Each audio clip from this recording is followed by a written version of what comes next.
Esther's real name was Hadassah. And Hadassah means the myrtle tree, which is one of the trees that symbolize life in Israel. And of course, Hadassah was an orphan girl. Her parents had died. She was raised by an older cousin, Mordecai. And the king, or the premier of the country, which was... Babylon? Yeah. No, the king of the Persian king. Persian, yes. Oh, we won't put that on tape. Okay. The king was commonly known as Artaxerxes, was the king of Persia, and he had a wife who had rebelled against him. He had a great, wonderful feast for all his nobles, and he wanted to show off his beautiful wife, so he called for her to come to the feast, and she refused to come. So they put her out of position, and the order was to find a new queen for the king of Persia. And they brought young girls in from all over the country to see who would please the king. Now there was one named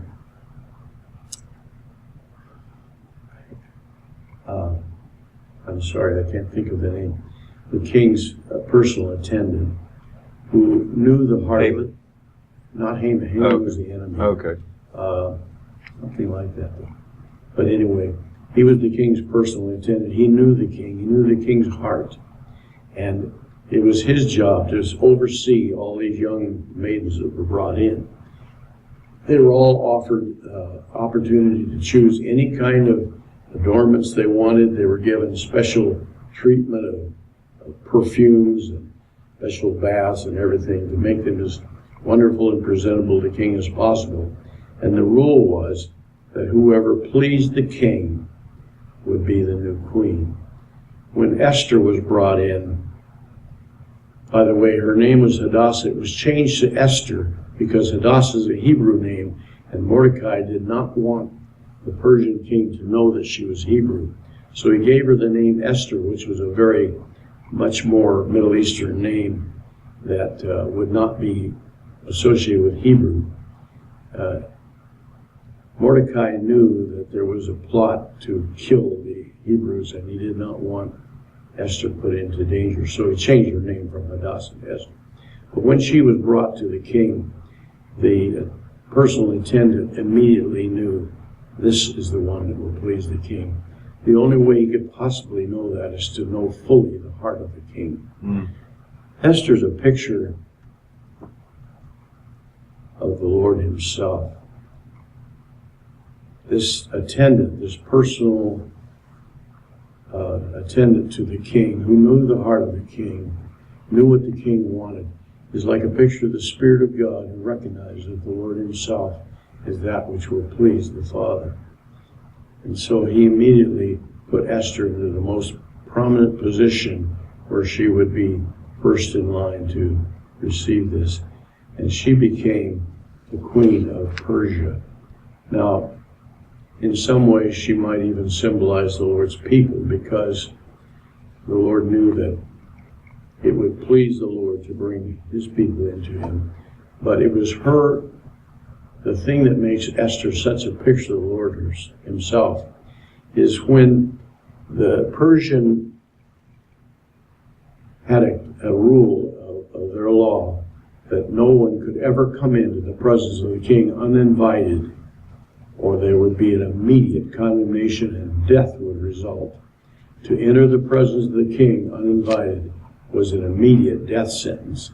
The only way it could be changed is if the king, by his own choice, would hold out his scepter, was symbol of his authority, in recognizing the party who came in, and they would be rescued from that death. So when the plot came from the evil one named Haman to destroy all the Jews, Mordecai found out about it, and he told Esther, "You must go into the king and beg for salvation for your people." And she said, "Don't you know the rule? If you enter the king's presence uninvited, it's a death sentence." And Mordecai says, Who knows but that you were put here just for this purpose?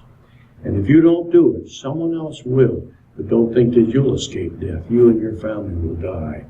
So Esther said, all right, I'll go before the king. And if I perish, I perish.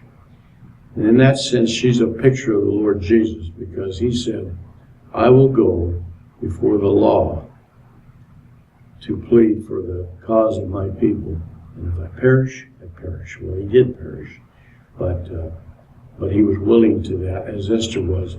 So she went before the king, and even though that would have called for her death, the king saw her and loved her and held out the scepter to her.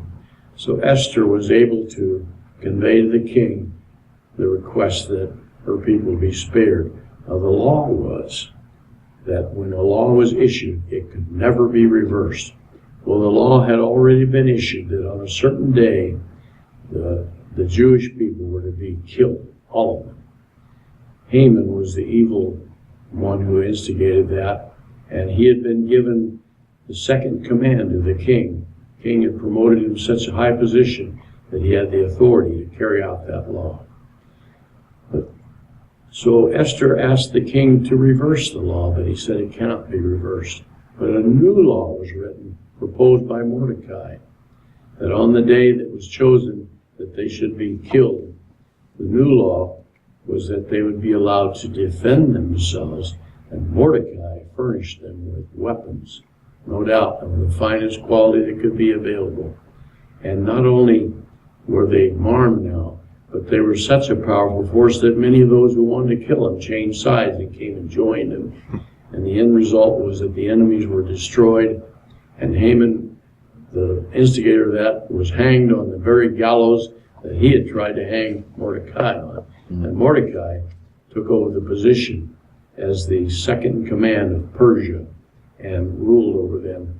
And Esther was the queen, and the Lord's people were rescued. So Esther is a picture of the way the Lord had worked salvation for his people. Okay, so going through the cast of characters in the story of Esther, could you tell me the name of the character and who they're a picture of? Well, of course, the king, the Persian king, as I see it, would be a picture of the Almighty God. He rules everything. Every order comes from him. Nobody is able to rule over him. He's ruled over everything. Esther is a picture of that which brings salvation. Now, the former queen, what is her name? Vashti. Vashti was the former queen. She's kind of like man as he was created, Adam. He was created to honor the Lord, but he refused to honor the Lord. And Vashti refused to honor this king. And since this king was very liberal, when he threw a party, He made it such a grand thing that it was more wonderful than any party that had ever been thrown. Some people fault him for that, but I see him being a picture of God who created a beautiful creation for man to enjoy, gave him everything he could ever want to enjoy. But the queen Vashti rebelled, and so she's like Adam, who said, I'm not going to honor you. And so for that she was deposed. Then Esther was brought in like the Lord, who would replace the fallen man with his righteousness and his beauty and glory. Now the personal attendant, I'm sorry, I cannot think of his name, but he is like the Spirit of God who knew the heart of the king.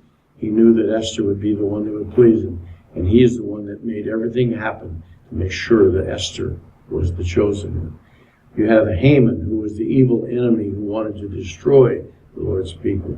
A picture of Satan himself.